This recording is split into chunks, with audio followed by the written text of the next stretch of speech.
دیکھیے آپ کے سامنے جو بینر لگا ہوا ہے اس میں 2 عنوان لکھا ہوا ہے، ایک ہے تحفظ اوقاف، دوسرا عنوان ہے تعلیمی بیداری۔ میں یہ چاہتا ہوں کہ آج پورے ملک میں جو مدعا سب سے زیادہ گرم ہے وہ مدعا ہے تحفظ اوقاف کا۔ آپ میں سے جو لوگ یہاں بیٹھے ہیں وقت آتا ہے تو نعرہ لگاتے ہیں زور سے، طاقت کے ساتھ، لیکن پترکار پوچھ دیتا ہے کہ وقف کے معنی کیا ہے تو ہم چپ ہو جاتے ہیں۔ یہ کہتے ہیں کہ یہ جھگڑا کس بات کا ہے اور اس کے لیے لوگ سب مل جل کر سڑک پہ روڈ پہ کیوں اترے ہیں، تو ہم جواب نہیں دے پاتے۔ سب سے ضروری ہے مدعے کو جاننا، معاملہ کو سمجھنا، اور پھر اس کے اعتبار سے سمجھ کر آگے بڑھنا۔ جو سمجھ کر آگے بڑھے گا وہ نہ تھکے گا اور اللہ نے چاہا تو منزل تک پہنچ کر رہے گا، لیکن بغیر سمجھنے والا کہیں بھی تھک ہار کر بیٹھ سکتا ہے۔ اس لیے کہ سمجھنے کے بعد جو اسپرٹ پیدا ہوتی ہے، نہ سمجھ انسان کے اندر وہ اسپرٹ پیدا نہیں ہو سکتی۔ میں شکر گزار ہوں سٹین آباد کے مسلمانوں کا، جوانوں کا، علماء کا، انہوں نے اس بات کو محسوس کیا کہ آج جس نام وقف کے عنوان سے ہم لوگ کبھی سڑک پر کبھی میدان میں کھڑے ہیں، اس مسئلے کو جانیں، اس جھگڑے کو سمجھیں، اور جس طاقت کے ساتھ ہم آواز اس کے خلاف لگا رہے ہیں اس کے حقیقت تک پہنچے۔ میں یہ چاہتا ہوں کہ یہ ذمہ دار مجمع پورے سکون کے ساتھ معاملہ کو سمجھنے کی کوشش کرے۔ آپ کے علم میں ہے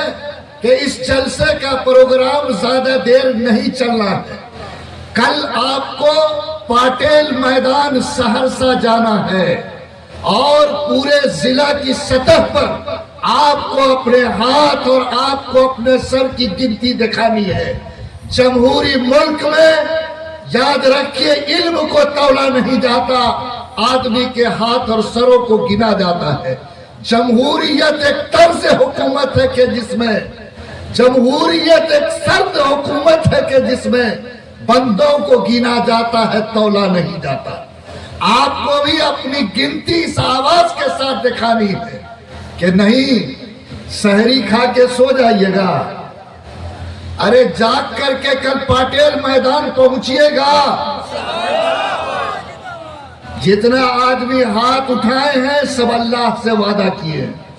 اور آپ نے اپنے رب کو گواہ بنایا ہے۔ لوگ کہے کہ 2 دن میں کہاں سے سواری کریں گے، بچہ بیمار ہو جائے سواری کا انتظام ہوگا کہ نہیں ہوگا، لوگوں کوئی تکلیف آ جائے، ہمارے ڈی ایس پی صاحب کا فون آ جائے، کوئی ڈی ایم صاحب کی چٹھی آ جائے،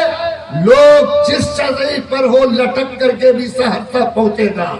کیا رب کے نام پر اللہ کی شریعت کے بچاؤ کے لیے، اس ملک میں اپنے حق کی حفاظت کے لیے اور این آر سی سے آگے بڑھ کر آپ کے شریعت کے تحفظ کے تقاضے کے لیے اگر رب آپ کو آواز دیتا ہے تو بولو، ایک بندے مومن کا قدم بڑھنا چاہیے کہ نہیں بڑھنا چاہیے؟ یاد رکھو اس ملک میں تمہاری حفاظت کا، تمہارے حق کے تحفظ کا یہی ایک ذریعہ ہے۔ اس لیے حوصلہ ہارنا مت، ہمت کو چھوٹی مت کرنا۔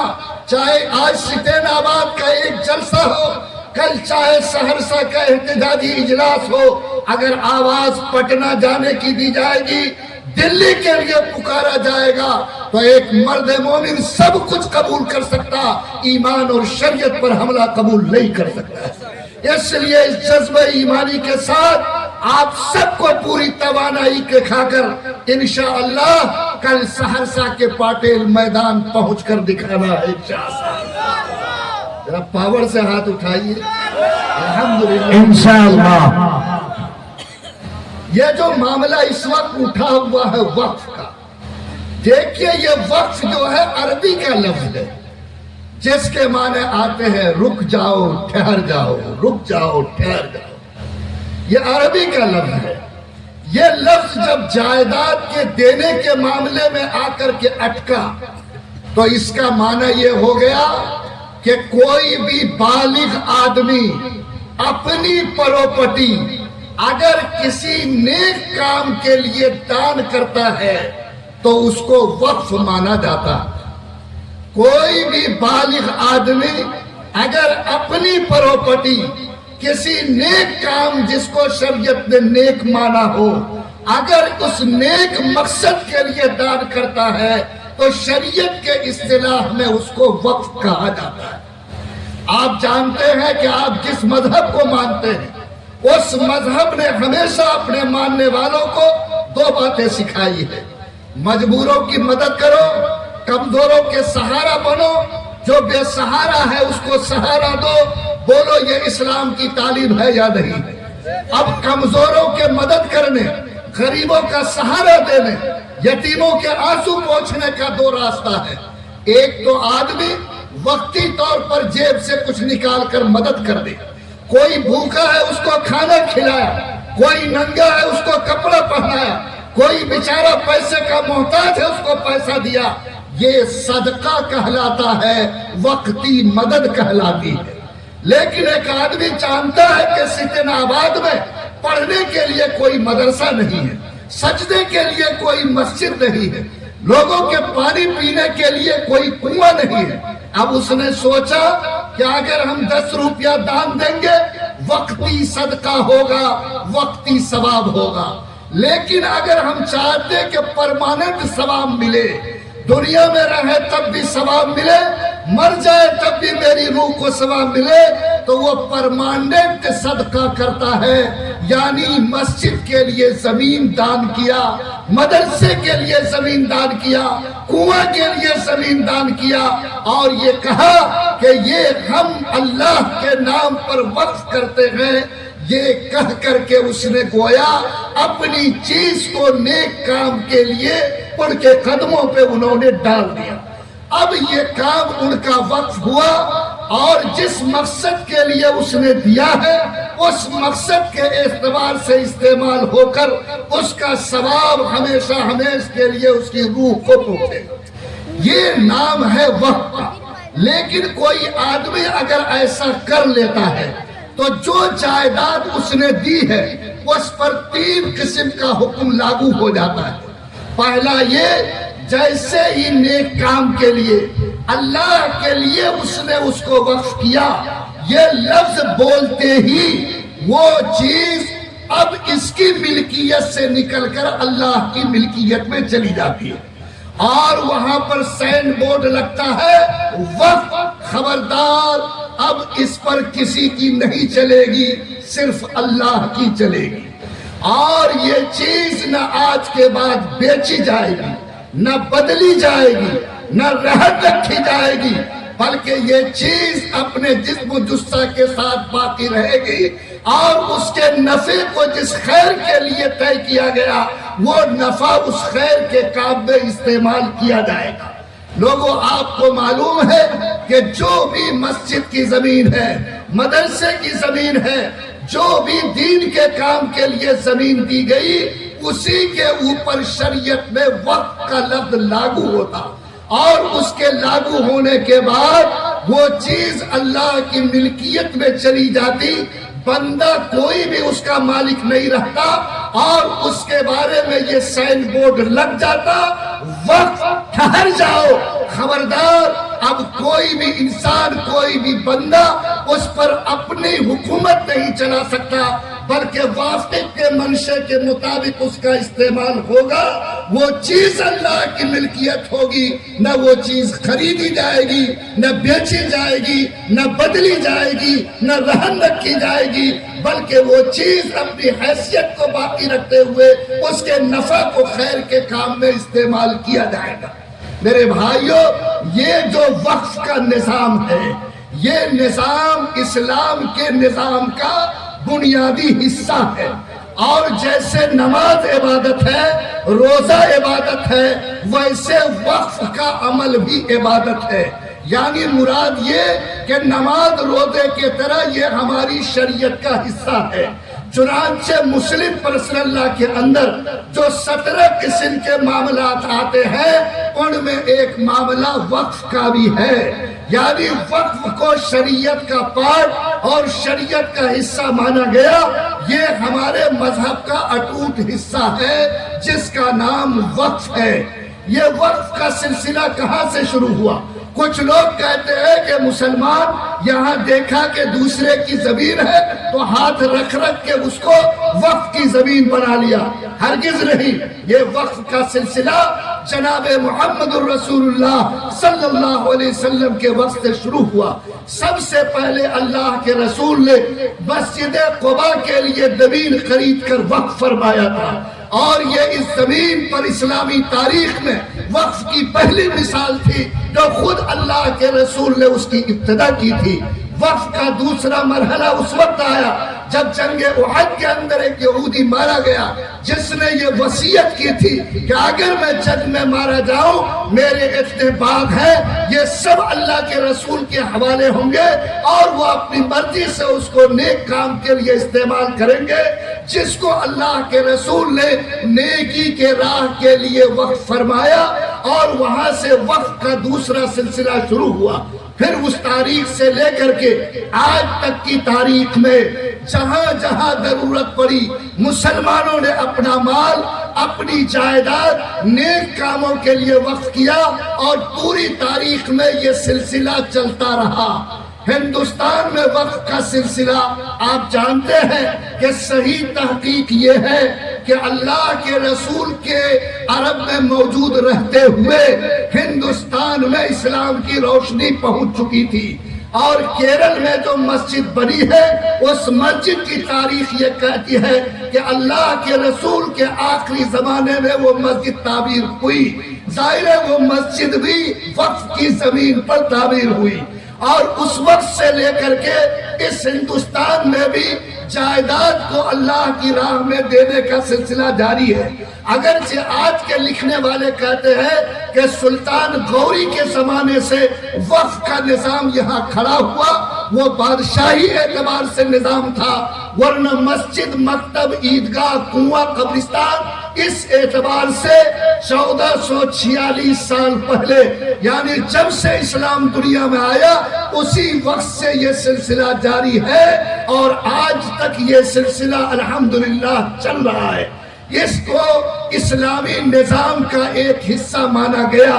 جیسے نماز اللہ کے قانون کے مطابق، روزہ اللہ کے قانون کے مطابق، حج اللہ کے قانون کے مطابق، ویسے مسلمان پابند ہے کہ وقف کے نظام کو بھی اللہ کے رسول کی تعلیم کے مطابق استعمال کرے اور اس نظام کو بھی اسی حساب سے برتے۔ اب بتاؤ کہ اگر یہ وقف ہمارے مذہب کا حصہ ہے تو آج کی تاریخ میں اس ملک کا جو سمویدھان ہے، اس ملک کا جو آئین ہے، جو سرو اتم ہے، جس سے دیش چلتا ہے، اور اس دیش کا گرو، اس دیش کا سب سے بڑی شان یہی ہے کہ اس دیش کے اندر ایک ایسا سمویدھان موجود ہے جو سمویدھان پوری دنیا کے ملکوں کے مقابلے میں سب سے مضبوط سمویدھان ہے۔ وہ سمویدھان جس کے سائے میں ملک کا نظام چل رہا، اس سمویدھان کے لکھنے والے نے آرٹیکل 14 سے لے کر آرٹیکل 25 میں، آرٹیکل 29 میں، آرٹیکل 26 میں ساری جگہوں میں اس بات کو وضاحت سے لکھا ہے کہ اس ملک میں رہنے والا ہر انسان کوئی بھی مذہب اپنے پسند کی قبول کر سکتا ہے، کسی بھی مذہب پہ چل سکتا ہے، کسی بھی مذہب کے پرچار پرسار میں حصے دار بن سکتا ہے، اور اپنے پسند کے حساب سے اپنا مذہبی ادارہ چلا سکتا ہے۔ یہ ملک کے آئین نے اس ملک میں بسنے والے ہر انسان کو رائٹ اور حق دیا ہے۔ آپ ایمانداری سے بتاؤ کہ اگر اس ملک کا دستور، اس ملک کا آئین، اس ملک کا سمویدھان اگر ہمیں اس بات کا حق دیتا کہ میں اس ملک میں نماز پڑھ سکتا ہوں، تو کوئی اگر روکنے کی کوشش کرے تو بولو اس ملک کے آئین کے خلاف ہے یا نہیں ہے۔ جیسے نماز سے روکنا، حج سے روکنا، زکوٰۃ سے روکنا ہمارے مذہب پر حملہ ہے، یاد رکھو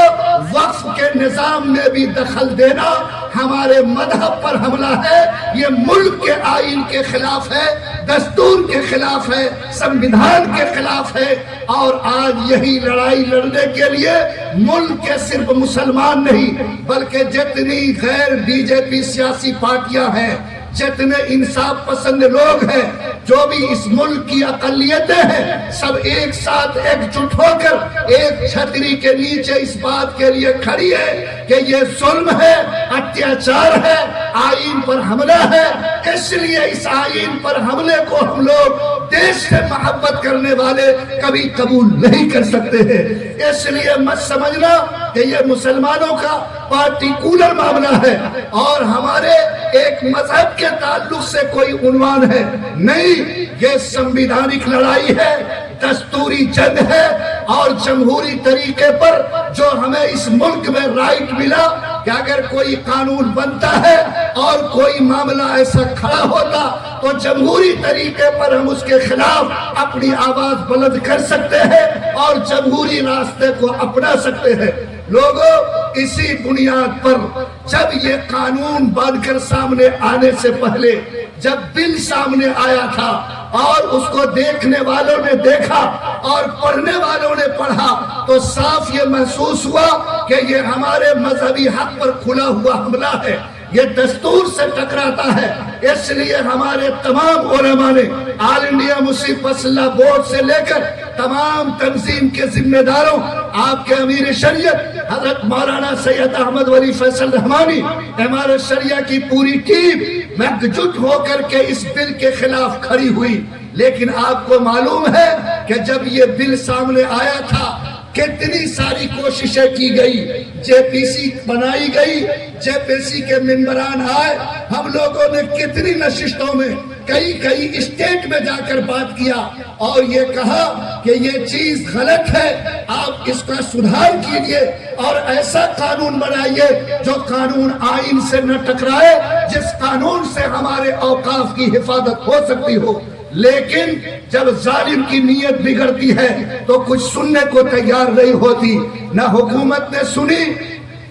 نہ جے پی سی نے سنی، اور ہمارے بہار کے مکھیا نتیش بابو جن کے دروازے پر جا کر ہم لوگوں نے کہا کہ آج تو آپ کے مٹھی میں ڈور ہے، اگر آپ ذرا کھینچ دیجئے تو آج یہ بل پاس ہونے سے رک جائے گا، ان کو بھی ورگلایا گیا، ان کو بھی ایسا سمجھایا گیا کہ وہ بھی اس بات کا ساتھ دینے کو تیار نہیں ہوئے۔ اور آپ کو معلوم ہے کہ یہ بل قانون میں بدل دیا گیا اور باقاعدہ راشٹرپتی کے دستخط کے ساتھ اس قانون کو ملک میں نافذ کر دیا گیا۔ لوگوں، پہلے مرحلے میں ہم لوگوں نے بل کو رکوانے کی کوشش کی لیکن وہ بل رک نہیں سکا، اب وہ قانون بن گیا۔